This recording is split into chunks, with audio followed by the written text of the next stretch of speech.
6 may 2026-cı ildir və həftənin çərşənbə günü dəyərli izləyicilər, xatırlayırsınızsa, bir neçə gün bundan əvvəl qəbirstanlıqda tapılan 2 yaşlı uşaq barədə sizi məlumatlandırmışdıq. İndi o uşağın anası da tapıldı, əgər ona ana demək mümkünsə və tapılan kimi də həmin uşaqdan imtina etdi. Xəbərə keçməzdən əvvəl isə sizdən ricam budur ki, kanalımıza abunə olasınız və ən son dəqiqə xəbərlərindən məhz bu kanal vasitəsilə xəbərdar ola bilərsiniz bu halda.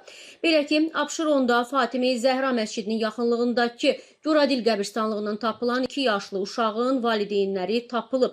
Axaras xəbər verir ki, Azərbaycan Uşaqlar Birliyinin sədri Kəmalə Ağazadə bildirib ki, anası uşaqdan rəsmi qaydada imtina edib. Kəmalə Ağazadə daha sonra yazır. Dünən qəbirstanlıq ərazisində tapılan körpənin dırnaq arasında anacığı tapılıb. Hal-hazırda barəsində cinayət işi açılıb. Uşaqdan rəsmi qaydada deyir, imtina etdi, heç ruhu da incimədi o dırnaq arasındakı ananın.